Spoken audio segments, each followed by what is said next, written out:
Hey guys, gonna let people load in here for a second while I get some stuff thrown up in the cookie.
All right, let's turn off mute bot.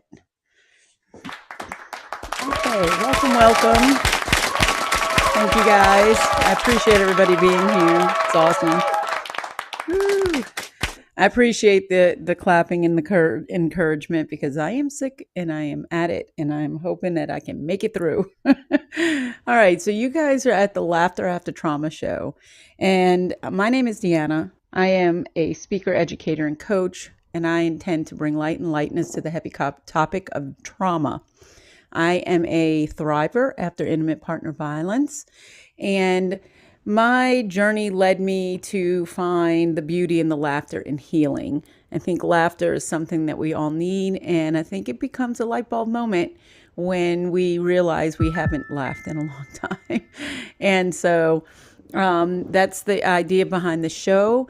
And, you know, I do believe we're all magic and we have everything we need inside of us to heal. And when I say we are self-healers, that's not to say we don't need help, guidance, mentors, coaches, therapists, whatever you need. But it is to say that the work that you have to do and the things that have to come about are all 100% inside of you, and you can do it. And what we do here is I bring on special guests. We talk about their stories, and we get to hear how they've moved through some of these things. And it helps us to know that we're not alone in this. And if they can, and I can, then you can. This month specifically, we are focusing in on domestic violence. It is Domestic Violence Awareness Month. It's also Emotional Wellness Month. So I think those two things, if we back them up to each other, is something we can use to work together. So with no further ado, I'm going to introduce our guest today. You guys probably know her if you've been here for a little bit. Her name is Graciela Moore, and she is a fellow fireside creator. But we got to talking, and she has experienced some of this type of trauma and other things in her life. She's an ICF Transcendental Hope Coach, and she helps empaths create fearlessly and confidently so they can thrive in their power. She's the founder of the Hope Enthusiast Club and Song of Myself Coaching, which the link is there in Fortune Cookie to her website. And ultimately, she works with empaths and survivors of toxic relationships and takes them from hopeless to hopeful and then straight into soul alignment. And if you've been on any of her shows, you really understand how she works in mindfulness, hope, positivity, confidence. She does meditation. She paints. It's a really cool show. So I am going to invite you up to camera. There we go. And we'll get started here. Hey. Oh, I'm muted. Hi, everyone. Yes, this is me every time. Sometimes Frankie J jumps up on the stage and says, "Hey, you're muted," and I'm like, Oh, I'm so happy it's not just me. Oh, I feel so much better. I thought it was "It's just not." me because I'm new here. No, Thank you, no, it's Frankie not just J. Yes.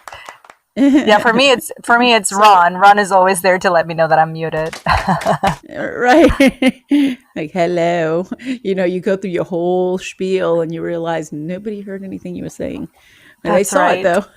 though. So listen, before we get started, um, tell us a little bit about yourself. Like, where are you in the world? What do you do? Do you have family, kids? Tell us a little bit about yourself. Sure. So I was born and raised in Puerto Rico. Didn't leave until I was 27. So I'm fully bilingual. Spanish is my first language. And we reside in Florida, Central Florida, in the middle of nowhere, but very central to everything. So Orlando, airport, Disney, beach, everywhere. It's all around us. So even though it's the middle of nowhere, we like it here. And I am a stepmother. So, Oh, go ahead. real wait, before you go any further, how did you guys do with the storm? Because I know you were worried about that coming in on your last show. So, how is everything? Looks like you're okay. So, Yes, we were blessed. We suffered some minor damages, but nothing that can't be fixed or replaced. So the chickens survived, so okay. that's a good thing, and and the roses survived, so that's another good thing. I was expecting both There of you those things go. to just, Count yeah, those I was blessings. expecting both of them to just fly with the wind, but they were there the next day. So Right. Oh, good. Oh, good. Okay. Go ahead and tell us about your yeah, family. Go ahead. so I'm sorry. I didn't mean to interrupt you. I just needed to know of that. course. No, I appreciate it. Thank you. So, my husband was previously married for 19 years. So he has, I'm a stepmother of five, and they are all adults. The oldest is 23, and the youngest is going to be 17 in December. So they're all pretty much Mm. adults. They have jobs. One of them is married. They come and go as they please. And so here, 24/7 is my husband and I, because we both work from home, and then we have a 3-year-old. So that's Oh, the little fun. prince of the family. That's right. That's why when I sat down on my chair, I had diapers under me. I'm like, oh look, it's my life. Yeah, yeah, we got in the green room. She's like, "What am I sitting on?" And it was a bag of Yeah, diapers. Great. that's right. It's like real Yes, life, right? I know. Yes. All right. Well, that So is that's cool. yeah. I love that your first language is Spanish. I know last week I had a guest on. It was just an extra show I did for Hispanic Heritage Month, and he's an author, and so I thought, wow, that's pretty cool. And but it's not. It's his mom's native language, but it wasn't his first language. But he is bilingual, and I think he said he speaks Portuguese too. I just love it. I like bilingual, so I think that's a blessing for sure. Okay, so tell us a little bit. I kind of want to get into your story a little bit as to, kind of what things that you went through, but I don't want to dwell in them. I want to know, like, those are the things that brought you to where you are. It brought you Mhm. into coaching, I'm sure. It brought you into some of this mindfulness practice and the need to, or the want, or the passion to help others. So tell us a little bit about your story, because I know we have a few topics that we talked about that touch on toxic relationships, domestic violence, toxicity in your family. So tell me about it. Okay? Just wherever you want to Of start and whatever you course. want to talk about. Yes, we can go all the way And you back to the can beginning. and you can totally tell me no if I stop you, because I will. You can say, "Yeah, I'm not talking about that." And I'm okay with that too. Oh no, it's okay. So I am the middle child of three sisters, and my younger sibling is 13 years younger than me, so I'm pretty much her second mom. She's only 23, pretty much as old as my oldest stepdaughter. And then my older sibling is 5 years older than me. And I feel like my toxic background is a bit unusual because we're very used to seeing, unfortunately, or maybe because the media, or maybe because people don't speak up, but the statistics always point to the man being the violent one, right? Hmm. And in my case, it was always more of, my mom's way or the highway. my mom is the boss and all of this, very strict way of being. And then my dad was the creative empath, the poet, the musician, the creative mind, not much business oriented. He just wanted to play music for all of his life. And as a result of the toxicity of it all, he struggled with alcoholism, which was an issue for us growing up because it's just not a safe place to be when you combine both of those things together. And normally we tend to see them in one person, but it was like the two people in the household, and what does that leave us with, right? And then so there was that toxicity as a background, and then me being a highly sensitive child or an empath child, I struggled a lot with sibling bullying, if you will. Not belonging or not being made to belong. So, why are you like this? And why are you like that? And you're too loud and you're too obnoxious. And the things that now I coach people through to get them to be their authentic selves, right? And so questions like, where did you come from? Because you don't belong in this family. Oh, well, thank you. Thanks a lot for making me feel welcome and at home, right? The one place that I need to feel at home, right?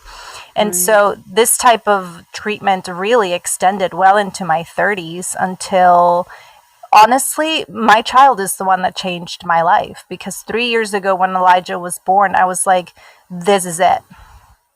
Yeah. I'm done with accommodating people who don't really resonate. I'm done with people pleasing. I want to protect this child and reparent in a totally different way. And so that's when I started, becoming a coach, learning about generational trauma, learning about reparenting, learning about positive psychology, learning about how to, epigenetics, how, we don't drink. So how can we make sure that our child has a safe environment where he can thrive? And then now that he's 3, there is no doubt that he's a highly sensitive child.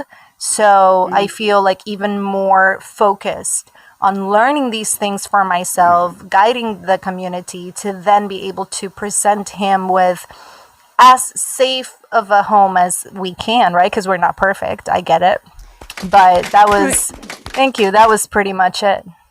Yeah, so I have a question in here because first of all, you guys, there are a lot of statistics when it comes to domestic abuse, and in the statistics, it shows that more often women are the perpetrators than men.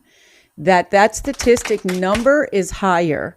They are more often the violent one, and they are more often the one that directs verbal abuse and emotional abuse.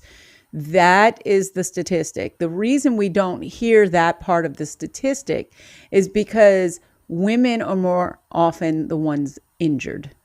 So in the dynamic where you find the male is the one who is the perpetrator of abuse, that person is more likely to physically hurt the woman. And so I think that statistic needs to be made well aware. And I think some of these statistics were thrown around, when the Depp Heard trial was going on, and we were covering some of that and talking about some of that because it brought the flip side of it into the limelight. And so while you don't want to sensationalize something that's already like a train wreck, it did actually bring some things into the light that let you see that this goes both ways, regardless of who you wanted to side with. It wasn't about that. It was about awareness.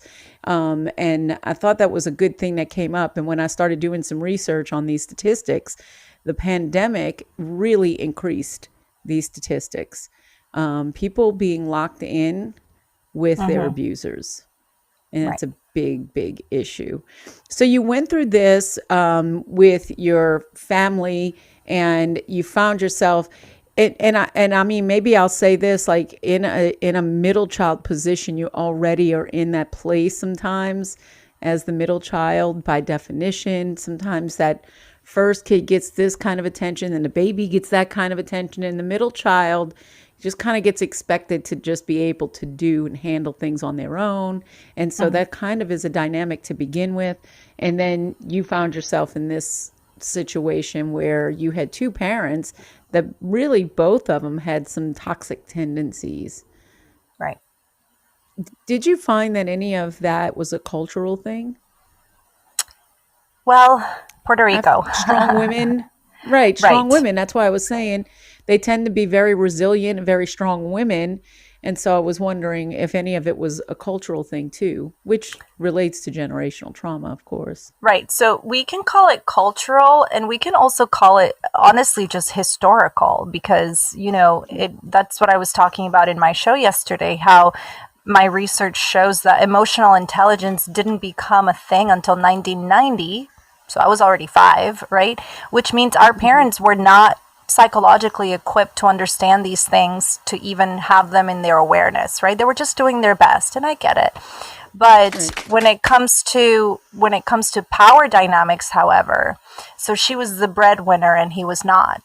So there's a lot there that I guess, played a factor in it. And it was very confusing because culturally speaking in Puerto Rico, and generationally speaking as well, the woman is the one that serves, the woman is the one that does the domestics. And at the same time, I witnessed this power dynamic. And no doubt, I learned so much from my mother, right? I've been an entrepreneur forever, and that boss, babe, lady mentality.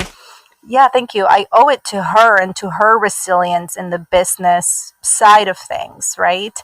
But it was definitely very, very different from cousins whose mothers were not the breadwinner or whose mothers were not toxic at all. It was just different as a whole. And then as it happens, with most cases, it led me to not even know what love is, right? So what does love even look like? So I graduate and I have these relationships, and it turns out they're all toxic. They're all, they're not good for me. Why? Because I don't even know what love is. And this is usually the pattern that happens for, victims of any type of violence growing up. Right. I think that is something I think people need to be well aware of. It becomes a self perpetuating cycle, and we don't think that other forms of violence come into play, but they do. So if you find yourself in an abusive relationship or a toxic relationship, and you model behaviors that accept that, and your children are watching that, then they don't actually get clear messaging on what they truly would happen in my family, and the trauma that was what we went through. And I do believe that because of that, it led to my kids not being clear on the boundaries they needed with an in-law who took advantage of them, introduced drugs, and then ultimately molested my daughter. And you don't necessarily always connect domestic violence with sexual abuse, right? But it can, because they are modeling behaviors and they're trying to justify in their head what is okay to say to authority figures, what is okay, how do you act, where, and then later in life you enter into those relationships, like you said, and you find yourself in relationships that, again, this pattern keeps repeating itself until you actually can become aware of it. So did you have, you mentioned you had some of this issues, like prior to being married to your current husband, in some relationships that you went through. Right. So So psychological neglect, just the empath pattern of not really speaking up and people pleasing. It was very typical of my relationships, molestation, and I've been very blessed to never walk out with a black eye. But even a slight jerk, right, can be considered domestic violence when everything Mhm. is put together, right? And so it was just all very.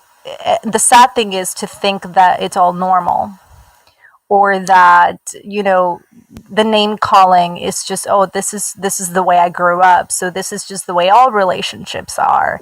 But that's Right. not the case. And as a coach, leading or coaching victims in my community, I've made it a point to really bring awareness to the fact that even if you never received, or if you think you never received because you're not there in the healing journey to maybe remember, if you just witnessed it because it was happening in your own home, that creates a footprint, and you're a victim of that environment that you were a part Mhm. of. Mhm. Talk about energy, talk about vibes and how we connect, right? And so it was very interesting to do the research and to acknowledge the fact that even if my parents were not physically abusive, which in Puerto Rico, come on, they'll throw a flip flop at you, right? It's like they'll throw a chancleta on your face. So there's culturally speaking, there's a lot there that is very violent. Mhm. People put names to belts and things like that just to be able to specifically threaten with the name, right? Like, I'm gonna go get whatever her name is out of the closet. Mhm. What? Mhm. That's psychotic. So Right. it's just it. Even if you're just in the midst of it, you're part of that negative energy, and so that makes you a victim, and it's truly so sad. But at the same time, let's get over that hurdle and let's get on to thriving, like you said, right? Right. And, I think, and this is something I'm hearing you say, and I really want to make this come front and forward, and that is the awareness part. So, I'm hearing here that one of the very key elements is being aware of these things and that they're not necessarily normal. And I think that, when we're growing up in our households, we just think everybody grows up the way we grow up. And then you get a little older, I would say probably at that age of maybe 12, right when you're getting into adolescence, 13, and you start realizing, okay, this is not, I want to go stay at so and so's house because you feel it, you like it better there, right? And but you can't name it. You can't say why. As a child, you don't understand that. And that's why it's so important, I think, for parents to be able to come up with the strategy that they're going to use when they're raising their children so that their children always feel safe, always feel understood, always feel heard, and always feel loved and accepted. They don't need tons of money and tons of things to be able to thrive. But you don't know that as a child. And so then, like you said, you go into this phase of reparenting. And really, we all have to reparent ourselves. None of our parents get it right, and we're not going to get it right either. Right. So but we have the opportunity each generation to make improvements. And as we do that, I think it impacts a generation that changes the way that they kind of approach things and do things. Absolutely. So, Yes. Frankie jumped up. Did you have something you wanted to add, Frankie? Yeah, can you both hear me okay? Yes. Yeah, I can hear you. Do you want to come on Okay. camera? No, I'm Okay. definitely not in camera mode. Okay. No, great topic, by the way. It's always a topic that needs to be discussed, and I would discuss this topic every day, personally. But I was just sitting here thinking, and I've been open about how I was an abuser myself, and the word victim came up, and I was ultimately a victim of horrible abuse, as you both know. We've had the conversation, but I'm sitting here going, not only was I an abuser, but I was a victim maker. I was making victims, Mm, mm, and mm, and it was just something that popped into my mind, and I'm like, I have to share this and get mm-hmm, you know you two wonderful women to give your view on that, and I'll mute here and listen to what you have to say. Okay. Yeah, because I think that for me, I think the only person who can make you a victim is yourself. So we experience things and we may find ourselves a victim of something, but it doesn't define us. In other words,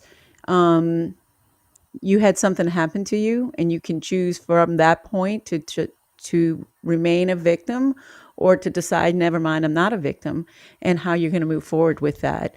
So I think that's more of an inside job than an external factor. And I think, Frankie, that you're a good example of that, because I think you're upbeat and positive and you have been, quote unquote, a victim, but you don't see yourself as a victim. And that's why I don't call myself a survivor either. And I call myself a thriver.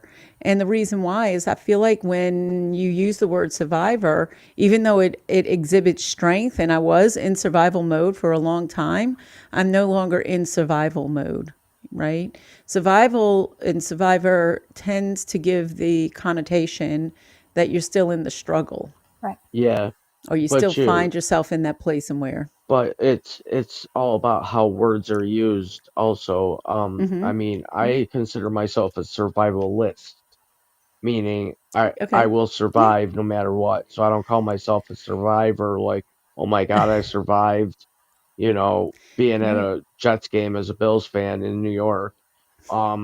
You know. And um that's resilience. right, so I consider myself a survivalist, which keeps me going every day, and just knowing that I can survive takes a load off of me when I have to think about just living life, right? Without having bad things in it. So I am Right. able to make my own choices now and remain content and stable, both mentally and physically.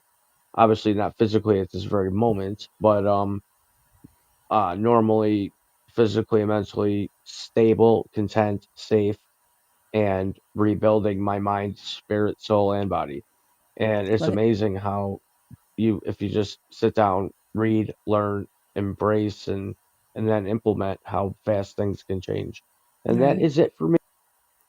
All right. So what do Yeah. you think about that, Graciela? Like so when you got into your first initial relationships, let's say out of high school, out of college, you found yourself maybe perpetuating a pattern, Oh my gosh, and it was maybe so in much a drama.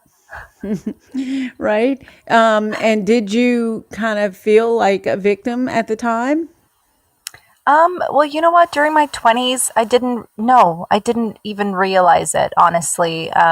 It wasn't until my last relationship previous to my now husband where the neglect was such. I mean, I'm talking no physical relations for over a year. That kind of, complete distance, living together with a ring on my hand. Like, what is going on? I don't understand this. Like, the words are coming out of the mouth, but that's it. And it was, in the beginning, I was completely unaware, right? And then little by little, after 2 or 3 years, it was like, this is not normal. And I was already 27, 28, right? Right. So by then I was an adult with a full-time job with benefits and all these things. And all these issues with endometriosis, and my doctor telling me, if you want to have a child, you should have a child right away. And I'm like, well, that's not going to happen in my relationship right now. So I need to figure that out. There are certain prerequisites, right? Right, exactly. Certain things have to happen first.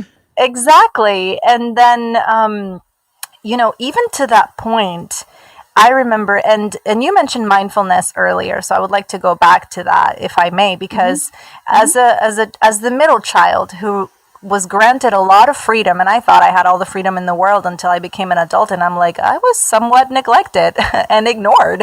It wasn't that I was free to do what I wanted, it was that there was, complete neglect there. I turned to writing since I was like 12 years old, and I have all those journals, and it's kind of sad to look back on the journals and talk about how I wanted to speak up and how I had something to share and how I was never given the chance. We made a family joke about how I needed to raise my hand to be able to given the chance to talk during a family dinner. Who does that? Okay. Like, oh yeah, is it my turn now to share in the joke, that in the conversation that we're sharing? Okay, great. Thanks Yeah. for giving me a turn. Like, it was just bizarre. And so Yeah. I didn't know at 27 what a healthy relationship looked like, because I still wasn't in an awareness point to realize Mm-hmm. what that was. I hadn't gone to therapy. I hadn't done all the work, but I did know that it wasn't that. So I knew Right. what I didn't want, which was essentially that relationship or the relationships before. And I Mm-hmm. knew that I didn't want a relationship like the one I grew up in. Mm-hmm. So it's like, and that's a great point to start. You don't know what you want. That's great. Let's talk about what you don't want. And let's make Right. a list of those things and then go from there. And so my dad passed away, and that was essentially the last drop, because this neglectful person just didn't, they were so deep into their depression, let's just call it that, that my dad passed away, someone whom he knew, we, entertained, he asked for my hand in marriage, we had a relationship as a family, and my dad passed away, and this person, it was like nothing. Mm. No acknowledgement, no, I'll go to Puerto Rico with you, I'll be there with you and your family, no, nothing. And that was it. That was the catalyst for me. That was like, oh, this is definitely not for me. I'm so done. I felt so offended at that one thing that it gave me the courage, like that anger from being offended gave me the courage to say, you know what? I don't know where I'm going, but I'm moving out. And so I And I did. know it's not And here. that's right. That's right. And so I went to Puerto Rico with a one-way ticket. I said, I'm going to go and I'll be there for as long as my mom needs me. So I don't know when I'm coming back. Good Mm. luck. And I called in at work and did all the paperwork that I needed to do to excuse myself, went to Puerto Rico and came back 3 weeks later. And I said, I'm going to go sleep in that other room because that's just what I'm feeling right now. Like, I just came back with all this courage because my dad passing away and everything, the way that it transpired, like that anger just really, it was such a propeller or a catalyst, if you will. So I remember Mm-hmm. coming back and saying, I'm going to sleep in that room, and that's just what I'm going to do for now. And then I remember 3 days later saying, you know what, I'm moving out. So I'll let you know when I find some place. And by a week later, I was already out, and that was it. And then, Mm. my husband Was and there I, any was there any fighting for you, like, at that point? Like, did oh, he at that point go, "Oh, no, don't do it," or no, was still he honestly, was it was so indifferent? bizarre, completely indifferent. Like, I Mm. sometimes, I'm thankful for that indifference, right? Because at that point I couldn't have done with the drama. Mhm. Mhm. And I feel like I'm very blessed to be able to just walk out of a relationship with no violence, right? Mhm. And for the doors to be just open to, like, oh yeah, you're leaving, okay, bye. And so, what a gift, I guess we could call it. But at the same time, there's no gift in time wasted like that, right? Precious time, Mm. and Mm. the shame of how everything transpired and all of that. So, I left and I was on my own, and then I met my husband. Yay! Yay. So let me ask you a little bit about your upbringing in this regard, because sometimes this makes a difference too. Some people stick out their relationships because they are brought up to believe, that you make it work. You don't get divorced. Divorce is, a bad word or whatever, and you wind up like going longer than you should in a relationship because you feel like something's wrong with you and you need to make it work. Was that any part of your upbringing or any part of your? Oh, absolutely. So, I mean, no offense to anyone watching who may be Catholic, but this is a Catholic thing, right? Mhm. Because in the Catholic doctrine, divorce is just not allowed. If you Right. I think divorce, you're that's in a just, lot of, yeah, I think it's in a lot of fundamental Christian religions, to be honest. right, right, exactly, that are Mm. non Protestant, right?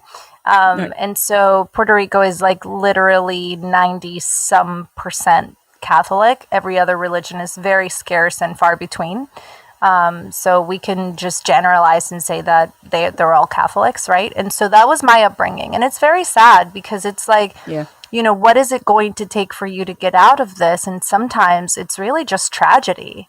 That's it, because nothing else plays a factor in people getting divorced. And then when they do, it's like all this judgment. And I remember being like 14 or 15, which is still very young, but still old enough to look at things and be like, what the heck is going on? And thinking they would be so much better off. I wonder what it would be like if they shared custody of us. Like I would fantasize, which is ridiculous, what it would be like if they separated and went their separate ways. But it's like, well, that's never going to happen. So here we are. I guess I just have to put on my headphones so that I don't have to listen to their drama.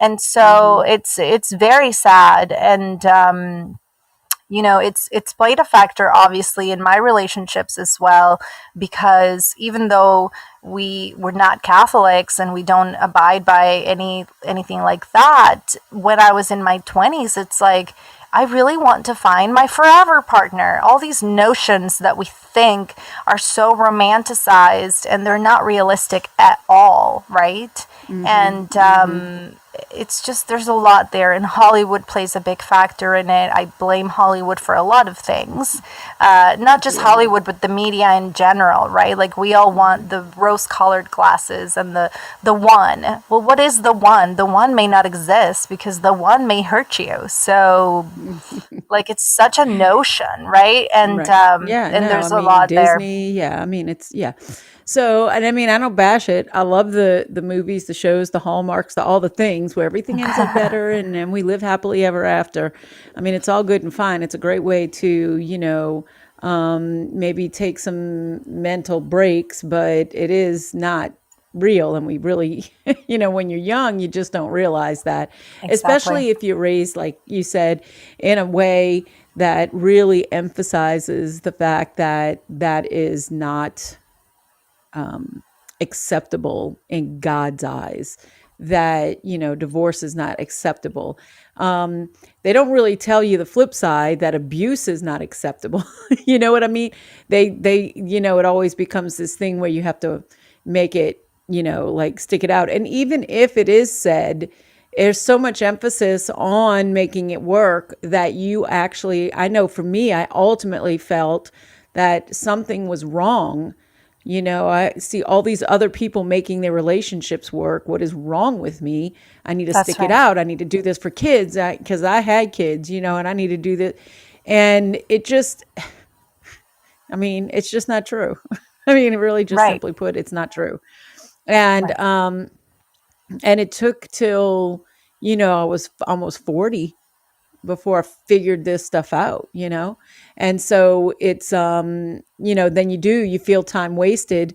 But I want to come back to that point because I do believe that, maybe sometimes there is time wasted, but I think that as long as we can take something from the time that we've spent and that we have always been the best version of ourselves that we could be at the time, that time is not really wasted.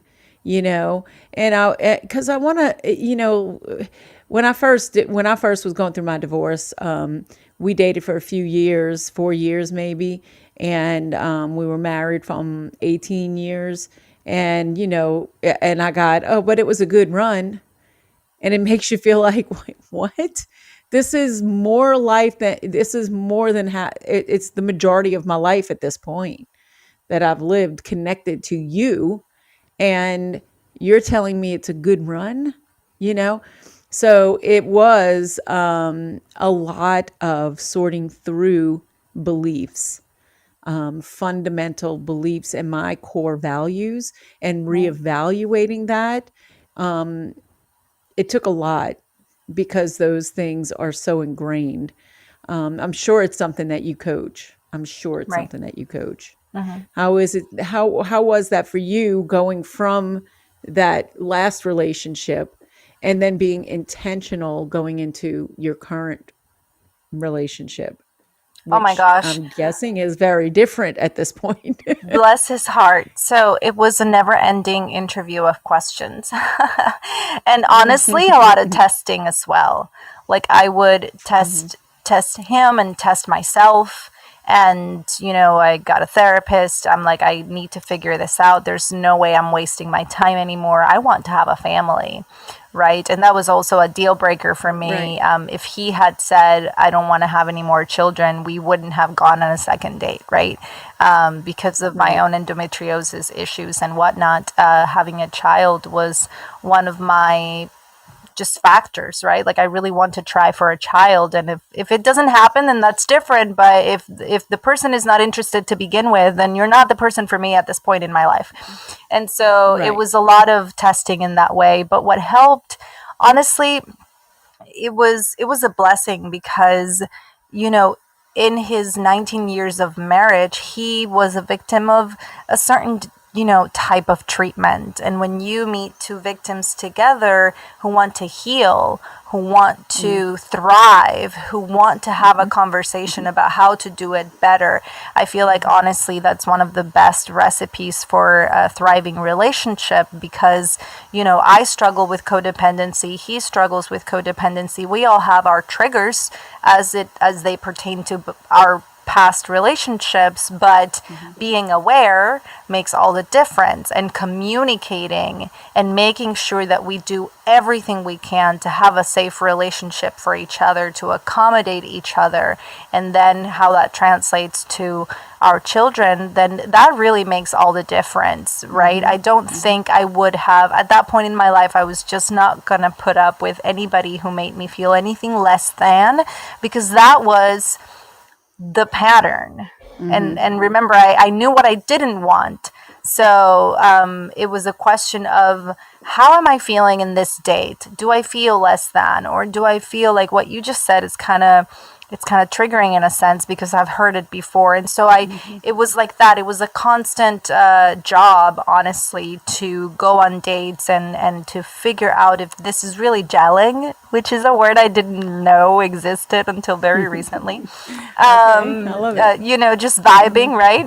Right. And then we also dated for a long time before we got married, and Elijah was a blessing before we got married, but still it was all kind of a testing the grounds to see if there's a landmine mine, then what is it about? And a red flag would be for you to ignore it. A red flag would be for you to gaslight. A red flag would be for me to be completely left in the dark about things. And so I just tested the waters consistently. And after 8 years, I feel like we're still getting to know each other and testing the waters. And we only got married in 2020, and that was interesting. So, it's been a journey. Yeah. So, why was it interesting? Were you married during the pandemic, or did you beat the pandemic? No, we had a COVID wedding. We A totally COVID did. wedding. I love it. Yes, we did. Yeah, we eloped first. We had a 15-minute, the least romantic wedding ever in the courthouse right before he had a surgery.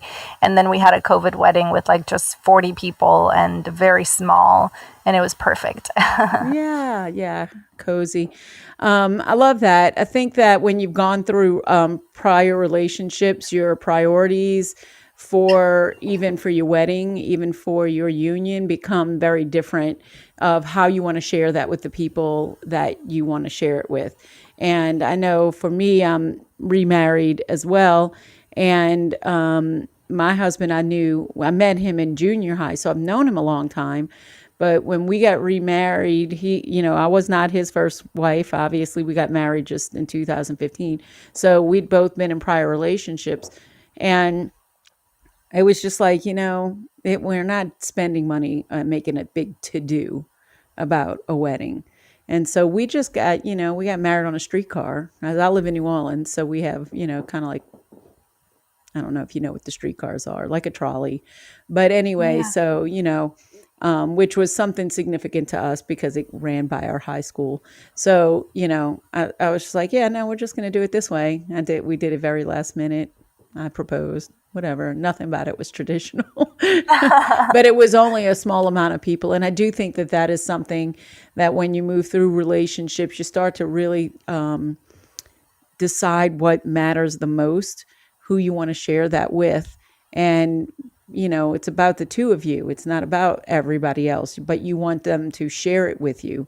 And so I think that, kind of shifts and changes. Then again, the fairy tale, big wedding, big reception, all the things, it just, and I'm not dissing that. They're beautiful. I love going to weddings. But, Right. Sometimes that shifts and it changes for people as well. So tell me then, through this process, and I'm going to guess since your husband was in a 19-year relationship that he might be a little bit older than you. He's 6 years older than me. Yeah. Okay. And so moving into your relationship and kind of knowing your boundaries and maybe even discovering some of your boundaries while you're going through the process of getting to know someone. And it seems like because of what he went through, he probably appreciated that. You guys were kind of in the same place, right? Right. In that healing spot. But tell me some of the things that you did to bring yourself to a place of wanting to help other people. And is there a specific point in time where you remember, just getting back to your laughter? Because I know there was a specific incident or, when I was out on a girls' trip for me, and I was like, dang, I've laughed over the years. It's not that I haven't. I've spent time with my family and I've laughed over the years, but this was different and it was more, and it was that laugh like you did when you were a kid. So is there a spot where you felt like, I'm myself, I'm me, I'm whole, and you got back to laughter? So that's a great question because it brings me back to my dad, actually. I'll try not to cry. But Okay. it was really on the day that we buried him, which is, super dramatic. And I was dissed about not grieving enough. And I was dissed about not crying enough. And I'm like, oh my gosh, I cannot do anything right. It's unbelievable. But I remember we buried him and then we went up the mountain to my parents' country house, which is a different property. And we just wanted to spend the afternoon there because that's what he would have wanted and blah, blah, blah. And we got to just talking, and he was the ultimate, I said he was artistic and a musician and the empath, right? And his dad jokes were always so, dumb but funny, right? Like dad jokes. And so I remember we got to just reminisce about him and how people do when somebody passes away and you start just going around and saying nice things and whatever. But when we were remembering our dad, it was hilarious. It really was. And by then I was already done with my relationship, right? So this is why I'm bringing this up, because it was 3 years of my life where I was just so confused and so in the dark about I'm old enough to have a family, but this is not going anywhere, and just so much drama, and I had a surgery, and I had all these things going on, and so when we were in Puerto Rico at my dad's country house and reminiscing and laughing, it just felt, to me, it was a confirmation, that relationship is done. You've already known this, but now that I am gone, now you know it for sure, and here you are laughing, so there's obviously hope, right? And Right. this is why I'm a transcendental hope coach, because hope is all about looking to the future, Yeah. and hope as a mindset, it's about looking to your past with gratitude. And it's very tricky to get a survivor to say, I'm going to look back at my life, at the trauma, at the violence, with gratitude for the strength that I found in myself, or for the values that I developed as a result. Like, it's very tricky to get a survivor to that point, but that is hope, right? To be Right. grateful for all the lessons, to be grateful for the journey that honestly, if I hadn't been in that relationship, we wouldn't have moved to Florida where I met my husband, right? Mm-hmm. So it's like, to look back at it and be able to pinpoint the moments of gratitude, that's very tricky. And so that was it for laughter. And then, I'm sorry, I'm did going you to ask pause you. something else? Oh, Go ahead. yeah. Okay. I'm going to get back to that question. But I'm going to pause you for a second because this is something that I really love to emphasize, having gratitude in everything, the good, the bad, and anything in between, being grateful for it. And it doesn't mean, and this is where it's hard when you're coaching this, it doesn't mean you have to be grateful for the thing that happened to you. That's Right. not what we're saying. But what we are saying is being able to pull from that those lessons and those things that kept you going, and that those little slivers, those little blessings, that later when you look back, you recognize them for what they are, Right. and you're able to grow from that prior place that you were in. And so Mm-hmm. that is, it is beautiful for me in my situation. And I have 5 keys to feeling at home within yourself, because I do feel like people who have experienced trauma, oftentimes they don't know who they are. Like they've lost a piece of their identity, if not all of it. And to get back to that, I have these 5 keys: forgiveness, gratitude, your conscious language, meaning, let's shift and reframe the way you speak to yourself. And Correct. then self-care and self-love, which are 2 different things, and getting to the root of those meanings as to what that really means. And if you can go through those things and you get to the end of that where you actually really love the person you're looking at in the mirror, then you've gotten to a place where you'll find laughter. You'll find laughter there. And I Right. think you were well on your way when your dad passed, because you made that decision right then and there that I'm not doing this. This is not working. And you reclaimed something of yourself. And when Right. you did, it opened doors. So the other question that I had asked is It how was that about led to helping you helping people. other people. Right. Right. Coaching. Go Yeah. ahead. And so being in a helping profession is actually very common for empaths, right? Mm-hmm. Nurses, Mm-hmm. doctors, teachers, all of the Coaches, above. therapists. Yeah, Exactly. right. Right. And so I've been in the hospitality industry. I've been straddling between the hospitality industry since I was 14. I had every summer job on the table: waitressing, bartending, all of them. Mm-hmm. And then a very fun and amazing job as a casino croupier dealing blackjack, roulette, all these games. Oh, fun. So hospitality all the way. And Yeah. then straddling between that and the entertainment industry, because my dad was a musician and we pretty much grew up, on stage, whether we wanted to or not. We had to pick an instrument and all of that, right? And Right. so, when I became when I became a real estate agent, there's a lot of coaching and hand holding, especially for people who move to this state because they moved to Florida from all over. So they're Mm-hmm. uprooting their family, which is a big life event, right? Mm-hmm. Like Mm-hmm. moving your kids from one state to the other can be very traumatic in We lived itself. in California for 4 years. Yeah. Mm-hmm. Yes, It's a yes. lot. And so I realized that I enjoyed the coaching and the hand holding Mm-hmm. through, just my big empath heart. Of course, I want to help you have a great experience. And then when I realized that that real estate was just burning me out, right? Which was a conversation we needed to have. Like, what else am I going to do? Because I Mm-hmm. love working and having the freedom, but at the same time, I don't want to go work in an office, so on and so forth. Mm-hmm. That's when I decided to kind of elevate that coaching and get certified to really help people for real. I don't Right. just want to hand you the keys to a house and say, congratulations, you won, you got your dream home, goodbye, have a great life. I wanted Mm-hmm. to help people really live their best life. And I was in the process of figuring that out with my therapist and with my coach, and I'm like, I'm just going to do this. We Yeah. have the money. here's a great certification, let's go at it. And in all honesty, it changed my life because I've been creating content for 12 years, but it wasn't until I became a life coach that I really found a focus for my content.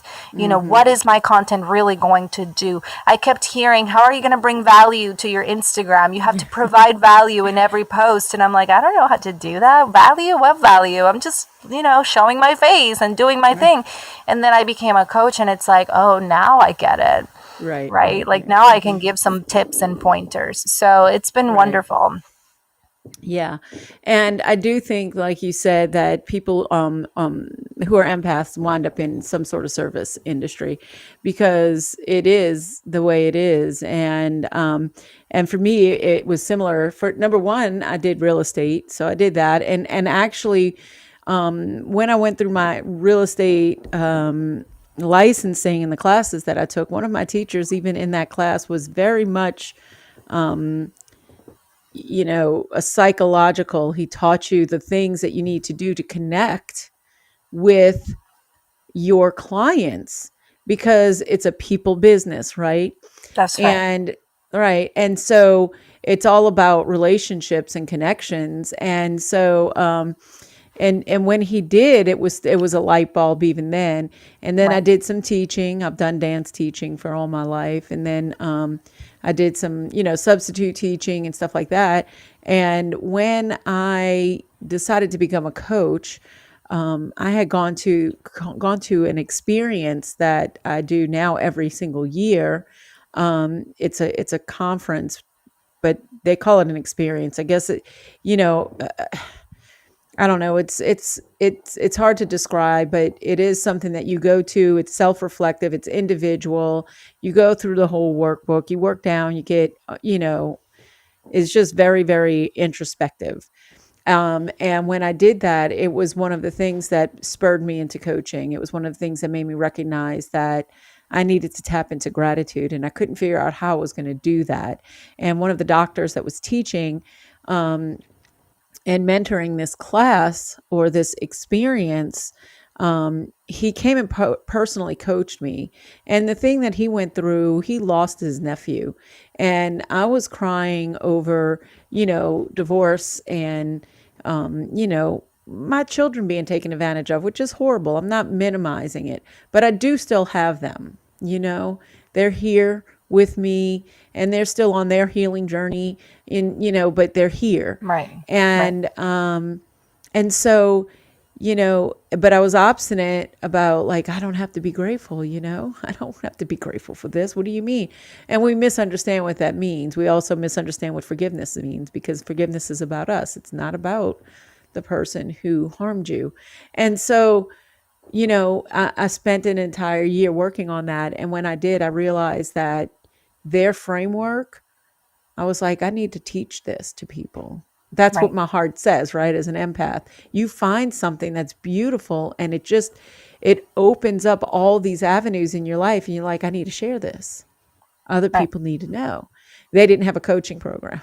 So I went and got a certification elsewhere so that I could incorporate their framework. And now down the road, other certifications too, but they did finally open up a coaching certification. So I have that one too. But I actually, because I've been around them so long, as I'm one of their mentor coaches, but it is even that, coaching other coaches, helping other coaches know how to share this, how to find the value that they want to offer, who they talk to, and Right. letting them know that they have something great to offer. And so, I love that your healing journey, like many who, like you said, are empaths, took you to a place of being able to bring hope to others who have gone through similar situations. So tell me a little bit about what you do, because your way is a little bit different. Transcendental, mindfulness, all of that is a little bit different. It's a little bit, I do a lot of meditations, I do journaling, I do mirror work, I think that yours gets maybe even a little more woo-woo than than what I do. And so I'm curious, kind of tell us a little bit about that and what you do. And while you're going through that, if anybody who's still here wants to jump up and ask questions or chat with us or add to the conversation, feel free to hit the plus sign and invite yourself on up, and join the conversation up here with us. So tell us a little about your coaching and your practice. Yeah, so, transcendentalism really originates from my literature background. I fell in love with transcendentalist poets like Walt Whitman and Ralph Waldo Emerson and all of that. And so when I became a coach, it was really a prayer about like who is my niche, right? I keep getting this instruction to pick a niche and pick an audience and decide and then go from there, and I'm like praying like, well, who is it? Can you please just help? And so it was, most of the members of our church tend to really focus on the collective. And so that's great. I'm a member of this church, but at the same time, I wasn't always a member. And I have friends that are, Muslims, and I have friends that are Methodists, and I have led worship in the Methodist church. So it's like I have this whole background of life and experience that I don't just want to overlook because this is the culture. Right. And so it was very clear to me that if I wanted to just focus on Latter-day Saints, which is our church, I could, and I would thrive and it would be great. But I'm like, I just don't get the feeling that that's what I am meant to do. Right. And all of a sudden, I'm like investigating, well, what is transcendentalism? What is this obsession with Song of Myself, right? Which is a poem by Walt Whitman, which has been my name on Instagram for almost 10 years now. So this goes back to really just an entire lifetime. And when I learn about transcendentalism as a whole, it has to do with not picking a deity at all and just reaching within what you were saying in the beginning. You have the tools, you have the magic within. That's transcendentalism in itself, right? And so I'm like, holy moly, this is my thing. That means I can teach anyone, right? And then hope really started with an invitation in our church for me to speak about hope in Christ. But I'm such a nerd that I just couldn't leave it at my little 15-minute talk about hope in Christ. And I just kept investigating and I kept looking and I kept diving into it. And it turns out the American Psychological Association has a plethora of research about hope as a whole, just as a mindset, as a psychological thing. And I'm like, holy moly, I can teach non-Christians about hope and it has nothing to do with church. And so I created this package that's been featured in several organizations, and it's called the Hope Series. And it's really all about understanding, hope as a mindset, the definitions, the types, how to use it as a tool. And then really the woo-woo aspect that you bring up is just my show. That's it.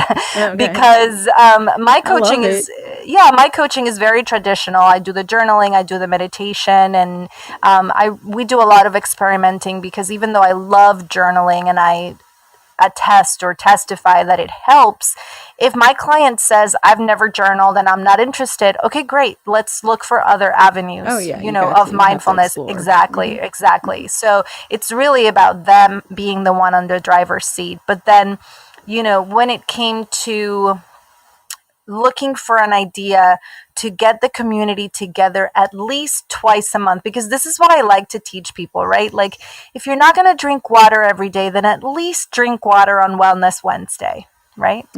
And if you're not going to practice gratitude every day, then at least practice gratitude on Thankful Thursday, right?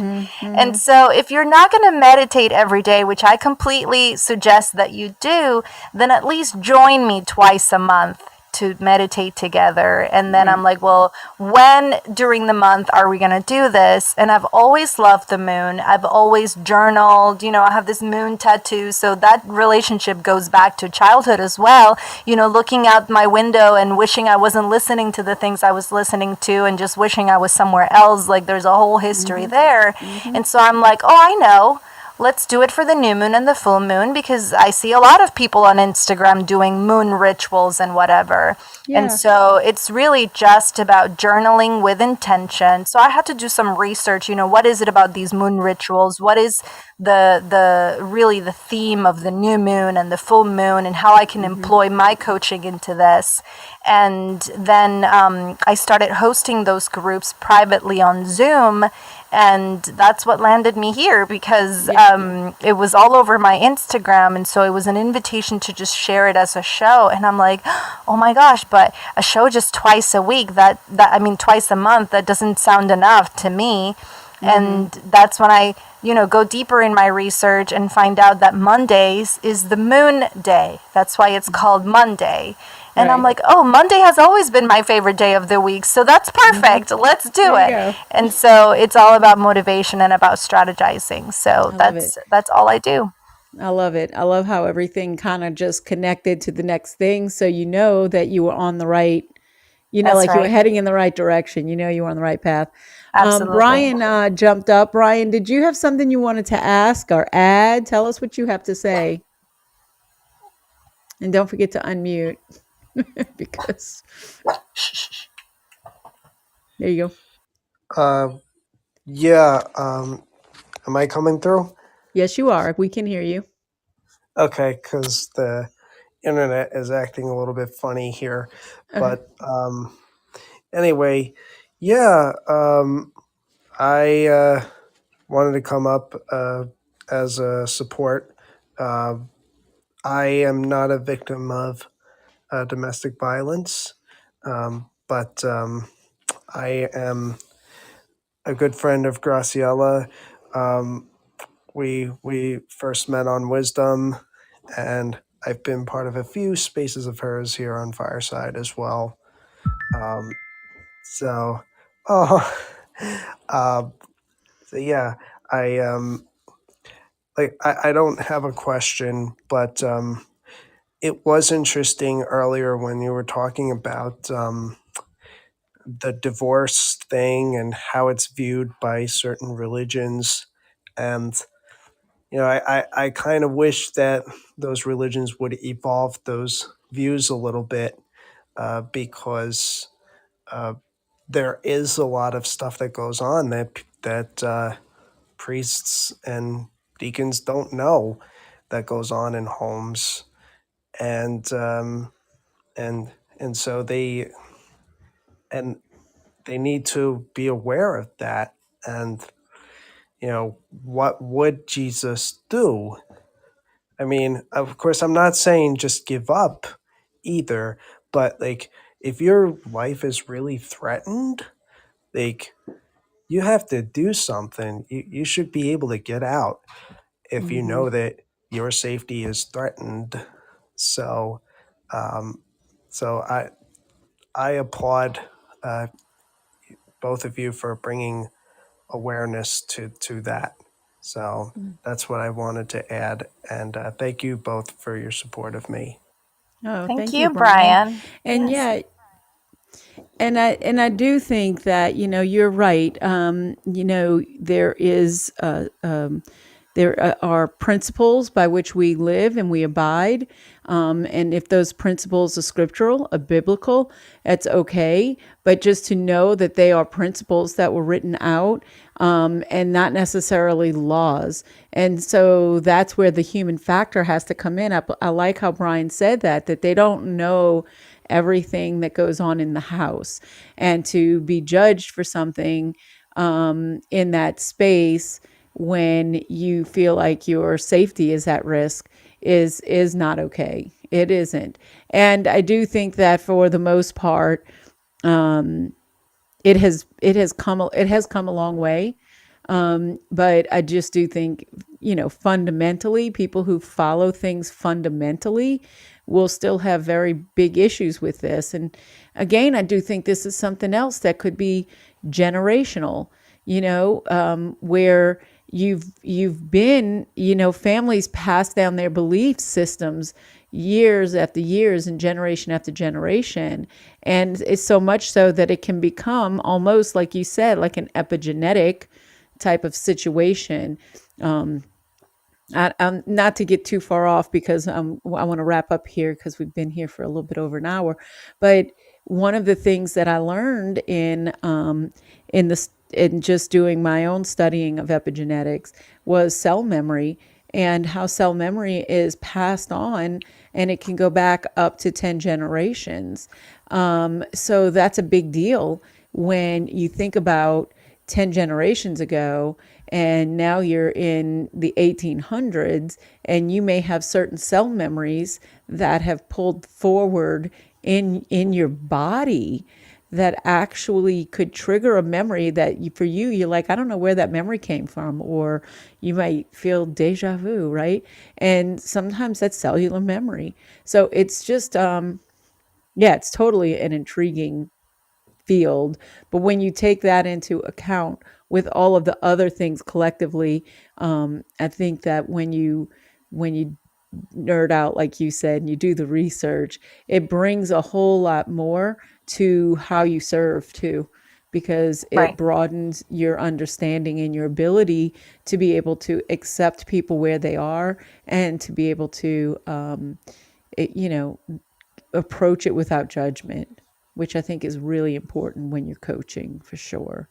Absolutely. Yes. And, just as a closing remark, what Frankie J brought to the conversation earlier is huge for me as a creator of content, because it's like, I could make my content be all about the abuse, or all about the narcissist, or all about, the neglect, but I really focus on the future and looking forward and the hope aspect of my coaching. So it's like, I can definitely talk about this all day and coach you through it, but I want to focus on the light at the end of the tunnel, right? And showing you that a healthy relationship is possible, and showing you that providing a safe environment for your children is absolutely doable even after you've experienced trauma. And I try very hard to be consistent about it, even with conversations like this one, which honestly I never had until this year. So thank you for the Right. invitation to shed light on this topic. Yeah, I'm so glad you were able to do it. And we have a comment from Elizabeth, who said that she's a mother of two girls and a survivor of domestic violence. And with the support of family, friends, and the most important, God, I was able to put an end to a toxic situation. And that's the beauty of it. Being able to incorporate your faith and not feel like you're being judged in that arena. And that's amazing, because I think that, Right. we all recognize that we have that spiritual need. And so I'm not trying to deny that at all. But being in a supportive arrangement and not a judgmental arrangement, it makes all the difference in the world. And having the people there, like, I know for me, I would not have gotten through what I went through had I not had my family, including my siblings. I have a lot of sisters and a brother, and having that on my side, as well as my congregation at the time. These Right. people were around me and supporting me, and it definitely does make a difference. So yeah, I appreciate you sharing that, Elizabeth. And the last thing that I want to kind of come around, so we can kind of just tie this up with a little bow, is, like I said, I like to get 2 or 3 things that you would like people to take away from our conversation about this today, and just share that with us before we leave. That way they go off and they have whatever we leave them with. So give us what you want us to take away here. Yeah, so these are things I share a lot, actually, and I feel like they bear a reminder, which is there's beauty in the process. And I feel like as a coach, I really have to emphasize this, because there's a lot of frustration in the process as well. And so to understand that there's beauty in the process, and to know that there is a better life, it is possible. So what does that look like for you? Even if you can't even think about it today, just spitball, just throw it out there and see what happens. And as a survivor, I know that at some point in the process, I couldn't even verbalize what that would look like for myself, right? So I know that that's part of the process. And then hope works. It's not just a thing that we just see on a little label that says hope and love and family. Like, hope is a real thing. If the American Psychological Association says it, if you don't want to take it from me, then take it from them. And so I use it every single day as part of my journey, because without it, I wouldn't be here, right? Doing the things that I do. It's hope that keeps me going. So hope works. That's it. Oh, I love it. All right. So beauty in the process, and don't forget about hope. Put yourself in the mindset of hope. So I love that. That is perfect. Well, Graciela, I want to say that I see you and you are beautiful. I tell this to my guests because I want them to really understand that when I bring you here and you share your heart, it is beautiful, and that energy just transcends to all of these people that we impact, people who are watching. We have people watching on the internet, and people might be looking at my YouTube, all 11 of those people. You never know. Yes, and look at us. We are transcending hope. So there you go. That's right. So I'd just like to let you know that, and I appreciate and thank you for coming on the show with me today, and just being a part of it. I really do appreciate it. Yes. Well, thank you. Thank you so much for inviting me and for shedding light on all that you do. It's a wonderful topic to host on a show, honestly. We need to have more conversations like this one and like the ones that you have in general. So thank you for hosting it. Oh, thanks. And so just to bring that forward is this week, this month is Domestic Violence Awareness Month. Every show from me this month will highlight this. I have women coming and talking about this. And so we will be sharing that. Just join, I'm here every Tuesday at 8 p.m. Central. And then tell us about your show. You're on every Monday, right? Yes. So I am on. Plug for your show. Mm-hmm. Thank you. I'm on every Monday at 10 p.m. Eastern Standard Time. And then the new moon and the full moon may be two separate episodes where we just dive deeper and we journal and paint live. So I like to journal and then paint over it. That's really the ritual aspect of it. The fact that my husband doesn't know what's under there. Only I know what's under there. Yes. I think you wrote some of my stuff on there. That's right. Last time. Yeah. Yes. Yes. Well, I do it for the community. If you don't bring your own tools, it's okay. I'll journal for you and we'll join our energies together. But next Monday, for example, is the full moon happening on Sunday. So we're going to do all of it on Monday for the same episode, and it just really depends on where the new moon and the full moon fall. But every Monday, for sure, we're here to talk about our week. So awesome. Thank you. All right. Well, I am going to play us out with my husband. Thank you again. Until next time, you guys, shine on. Bye, everybody. See you later. Thanks so much for being here. Thank you.